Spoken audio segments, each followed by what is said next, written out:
गुरु ग्रंथन का सार है, गुरु है प्रभु का नाम। गुरु अध्यात्म की ज्योति हैं, गुरु है चारों धाम। नमस्कार दोस्तों, आइए बृहस्पति देव भगवान की कथा का श्रवण करते हैं। प्राचीन समय की बात है। एक नगर में एक बड़ा व्यापारी रहता था। वह जहाजों में माल लदवाकर दूसरे देशों में भेजा करता था। वह जिस प्रकार अधिक धन कमाता था, उसी प्रकार जी खोलकर दान भी करता था। परंतु उसकी पत्नी अत्यंत कंजूस थी। वह किसी को एक पैसा भी देकर बिल्कुल भी राजी नहीं थी। एक बार व्यापारी जब दूसरे देश व्यापार करने गया तो पीछे से बृहस्पति देव ने साधु वेश में उसकी पत्नी से भिक्षा मांगी। व्यापारी की पत्नी बृहस्पति देव से बोली, हे साधु महाराज, मैं इस दान और पुण्य से तंग आ गई हूँ। आप कोई ऐसा उपाय बताएं जिससे मेरा सारा धन नष्ट हो जाए और मैं आराम से रह सकूं। मैं ये धन लुटता हुआ नहीं देख सकती। मेरे पति को तो व्यापार से ही फुर्सत नहीं है और मैं कहाँ तक दान पुण्य करूं। बृहस्पति देव ने कहा, हे देवी, तुम बड़ी विचित्र हो। संतान और धन से कोई दुखी होता है? अगर अधिक धन है तो इसे शुभ कार्यों में लगाओ। कुंवारी कन्याओं का विवाह कराओ, विद्यालय और बाग बगीचों का निर्माण करवाओ। ऐसे पुण्य कार्य करने से तुम्हारा लोभ परलोभ सार्थक हो सकता है। परंतु साधु की इन बातों से व्यापारी की पत्नी को बिल्कुल खुशी नहीं हुई। उसने कहा, मुझे ऐसे धन की कोई आवश्यकता नहीं है जिसे मैं दान देती फिरूं। तब बृहस्पति देव बोले, यदि तुम्हारी ऐसी इच्छा है तो तुम एक उपाय करना। 7 बृहस्पतिवार घर को गोबर से लीपना, अपने केशों को पीली मिट्टी से धोना, केशों को धोते समय स्नान करना, व्यापारी से हजामत बनाने को कहना, भोजन में मांस मदिरा खाना, कपड़े अपने आप धोना। ऐसा करने से तुम्हारा सारा धन नष्ट हो जाएगा। इतना कहकर बृहस्पति देव अंतर्ध्यान हो गए। व्यापारी की पत्नी ने बृहस्पति देव के कहे अनुसार 7 बृहस्पतिवार वैसा ही करने का निश्चय किया। केवल 3 बृहस्पतिवार ही बीते थे कि उसकी समस्त धन संपत्ति नष्ट हो गई और वह परलोक सिधार गई। जब व्यापारी वापस आया तो उसने देखा कि उसका सब कुछ नष्ट हो चुका है।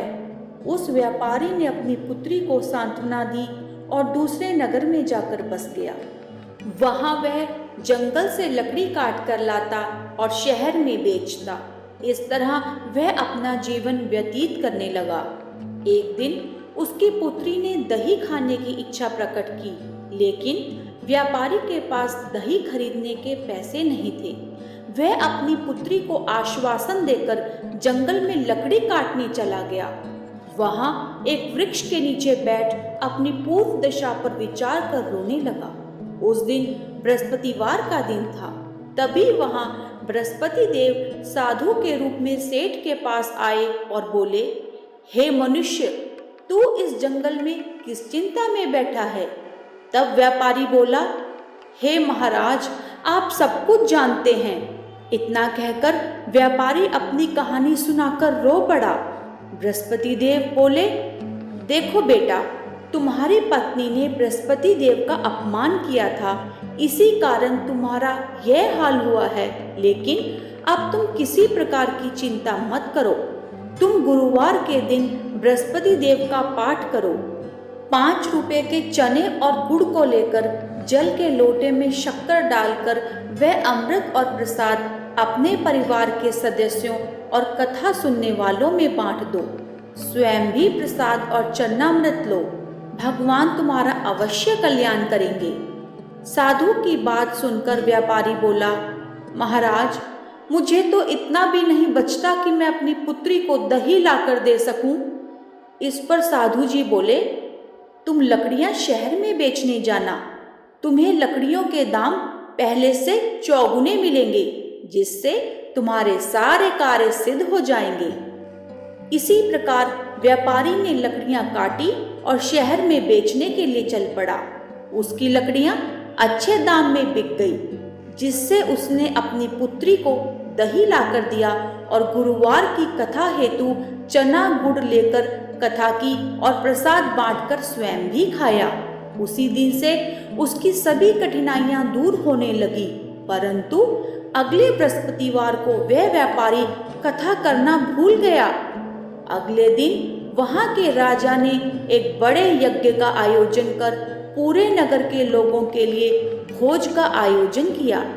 राजा की आज्ञा अनुसार पूरा नगर राजा के महल में भोजन करने गया, लेकिन व्यापारी व उसकी पुत्री तनिक विलंब से पहुंचे। अतः उन दोनों को राजा ने महल में ले जाकर भोजन कराया।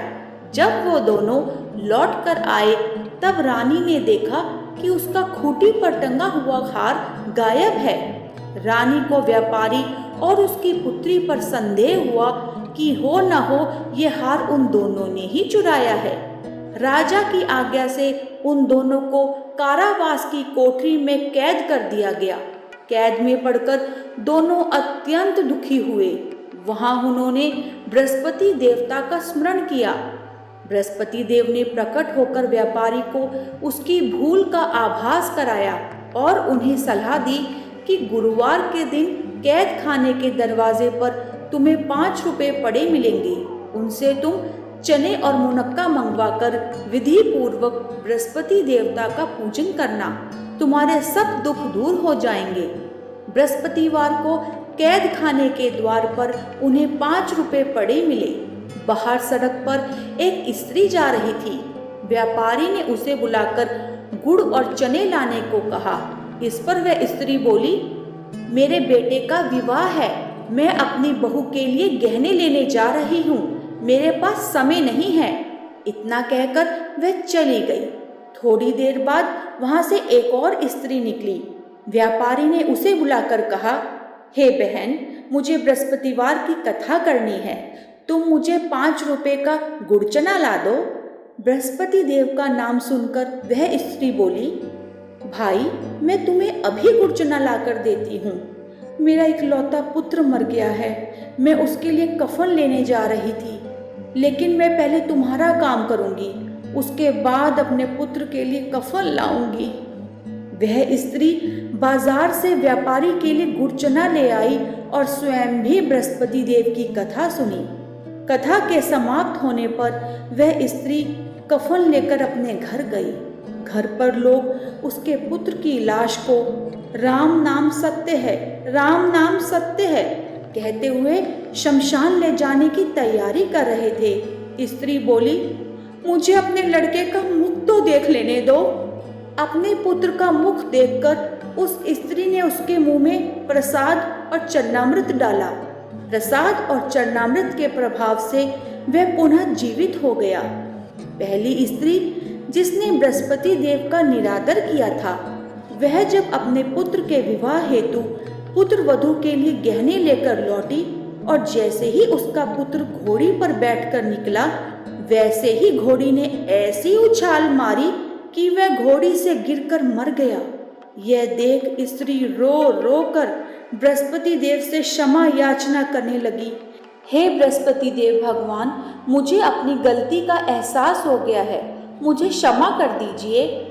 उस स्त्री की याचना से बृहस्पति देव साधु वेश में वहां पहुंचकर कहने लगे, देवी, तुम्हें अधिक विलाप करने की कोई आवश्यकता नहीं है। यह बृहस्पति देव का अनादर करने के कारण हुआ है। तुम वापस जाकर मेरे भक्त से क्षमा मांगकर कथा सुनो, तभी तुम्हारी मनोकामना पूर्ण होगी। जेल में जाकर उस स्त्री ने व्यापारी से माफी मांगी और कथा का श्रवण किया।